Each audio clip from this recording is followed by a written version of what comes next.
Alright guys, welcome back to the No Limits podcast. Now this podcast is, let me give you some context quickly. No, I'm not going to. I'm just going to tell you what it's about first. This podcast, really all it is a bit of an update. You may have noticed I've been a little bit quiet on social media recently. I have uploaded a couple of podcasts, but maybe not to the frequency that I normally have been. And I've taken my foot off the gas a little bit. So what I wanted to do here is tell you why, and also give you a little bit of an update on what's been happening in Mark Ormrod's world while I have been slightly off the radar. Now, I know a lot of you guys do follow my social media, so you will know that just over 3 weeks ago now, I rather stupidly broke my hand. It was a Friday morning.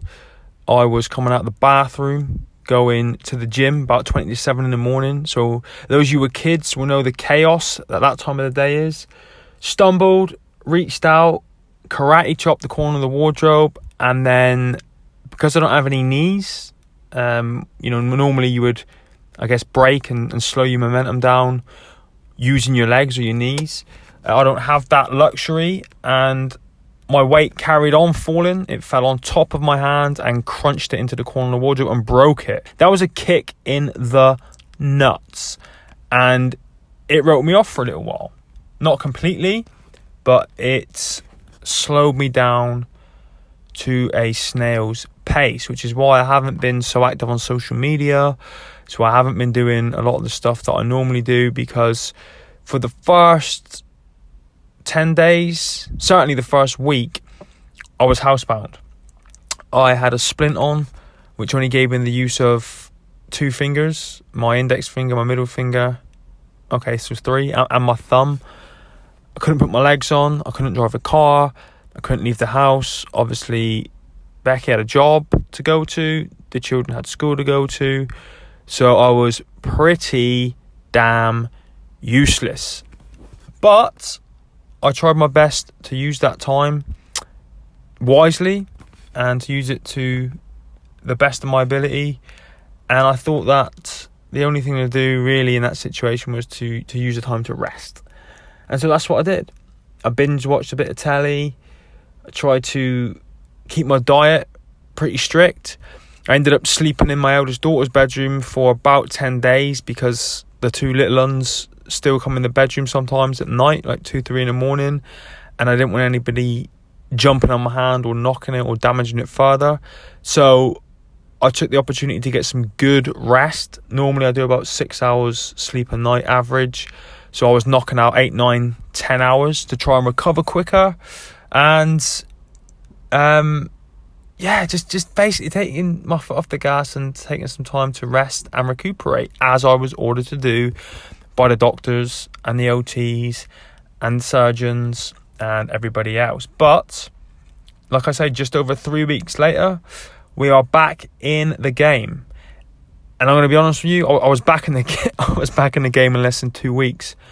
Driving, working, getting back amongst it. I'm not a great one for sitting around doing nothing, so I wanted to get back amongst it as quickly as possible. So life has gone back to a relative level of normality, except the one thing I am going to take the doctor's complete advice on and not push myself with is training.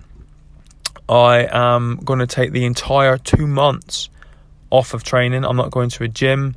I'm not lifting a weight. I'm not going on my hand cycle. I'm not doing anything. I'm literally taking the time off, giving myself the opportunity to do other things, catch up with the backlog of work that never seems to end. It's like running on a hamster wheel sometimes with that stuff. So trying to take a bit of time to catch up with that. But life is relatively back to normal. So, since it's been back to normal, what have I been up to? One of the big things that I wanted to talk to you guys about on social media, which I didn't do very well, partly because, I was written off and I was taking a bit of time off, but also because I wasn't 100% sure when I was allowed to go noisy with it and let everybody know. But I've just posted about it on my Instagram, so I think I might as well do it now, and let everybody know that I have been given the privilege of becoming an Invictus Games ambassador. I was putting some posts up, some little teaser posts about a week ago, and a lot of people thought that I was jumping back in and competing again. I definitely am not, and yeah, I will. I'll very quickly explain to you why I'm not. So first of all, I am content with what I've achieved at Invictus. I think anything else, unless I, really go like a lunatic with the training and push myself really hard and the stars align and there's a little bit of luck thrown in there, I don't really think I can top what I've done right now. And I think if I do anything else, for me personally, it might just sour the whole thing for me, because I've achieved pretty much everything that I wanted to, and a little bit more, if I'm honest. So anything else, I think for me, it would be a case of either going to another level completely, which I don't think I have the time for with work and the school runs and everything, or I just think it'd be better if I bowed out gracefully on a high and finish my journey as an athlete here. Now, the other reason is because there are only a limited number of spaces on the UK team. And in fact, this year at the Invictus UK Games, there are even less spaces. There are even less spaces than last year. And personally, I think I'd be selfish if I went for it again and potentially took that opportunity from someone who I believe would need it more than I would. I think I've got everything I needed from the games. It's done what it was supposed to do, which was aid in my recovery.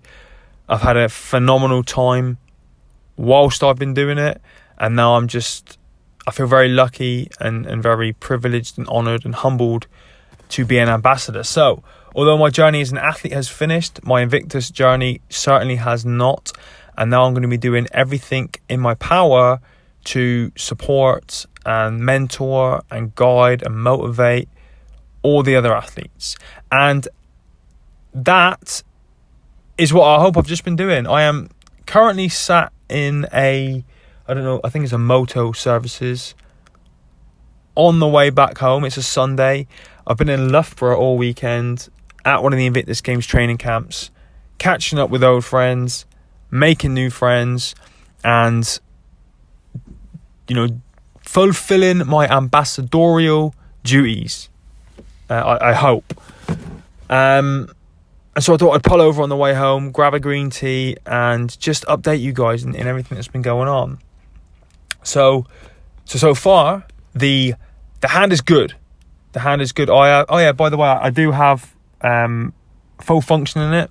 I can clench a fist. I can put probably 75% weight through it. I have minimal pain or discomfort. I would say on a scale of 1 to 10, it's not even a 2. So I'm very, very fortunate with that. While I was at the camp this weekend, I had a little bit of physio and massage on my elbow, because that was starting to take a bit of a hit when I was putting so much strain through my fingers and using my elbow more. That, thankfully, has healed up. The shoulder's feeling good. The arm is completely on the mend. And I just have to say, I'm blessed, because spending that little bit of a time as a quadruple amputee was not fun. I did not like it at all, but have huge respect, a new level of respect for friends that have those injuries and people that I see online that have those injuries. It was hard, and this whole thing for me has been hard, and I've been to, a pretty shitty place, but I got a great support network around me, so pulled myself out, and having this role to fulfill with the Invictus Games has been a target and a goal and a motivator for me. So things are good. Now, I don't know if you've seen as well, that I started a new social media channel. I've done a podcast about it if you've been listening to them regularly. A new social media channel called Patreon. Now, Patreon is effectively a membership site where creatives can get paid to do what they love. So for me, it's podcasting, it's vlogs. For others, it's painting. For others, it's making music. It's basically a way of earning an income and earning a living doing what it is you love. I wouldn't say the easy way, but a lot easier than, I guess, the regular route is. You know, if you're a vlogger, getting millions of subscribers and millions of views before you can monetize your channel. If you're a musician, uploading thousands of hours of music for free to platforms like Spotify until hopefully, you know, luck shines on you and you get picked up by a record label, or, you know, all that other stuff. It's a great way to earn an income and a living doing what you love, doing the things that usually take longer to get paid. So I started a Patreon channel, and my goal is by the 9th of June 2019 to hit 200 what are called patrons, which are basically supporters. Now, why the 9th of June? I don't know if I want to tell you yet.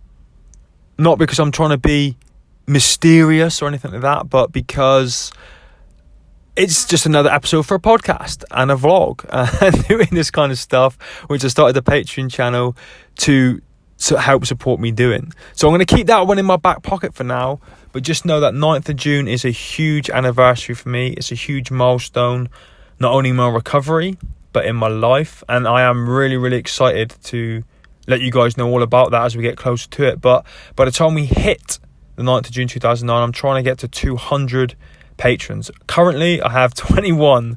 So for you guys that have already subscribed and already supported me, thank you so much. I really, really appreciate it.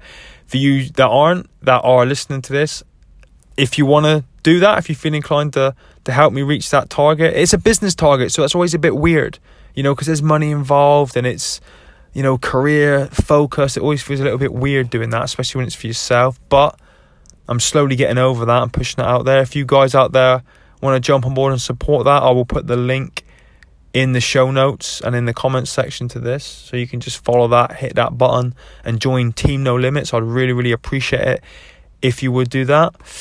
As always, as I come to wrap this quick update up and finish it, if you could subscribe to the podcast, share it, tag your friends in it, like it, put a review out, put some comments out there, I'd really appreciate that too, because I couldn't do this without any of you guys. I wish so mad that I could do this on a much bigger level, but, you know, I've got a full-time job with a charity, 3 children, 1 wife, and everything else going on. So I'm just doing the best I can with what I have where I am. But thank you to everyone who's supported me so far. So that's a quick update. I'm going to finish this green tea. I've got another 3.5 hours to drive home on a Sunday. Boring. But it's cool. We've got Celine Dion's greatest hits on the iPod. We've got a clear road so far, seeing as it's a bank holiday. There aren't many people on the road. So I'm going to do that. For now, guys, that is it. Mark out.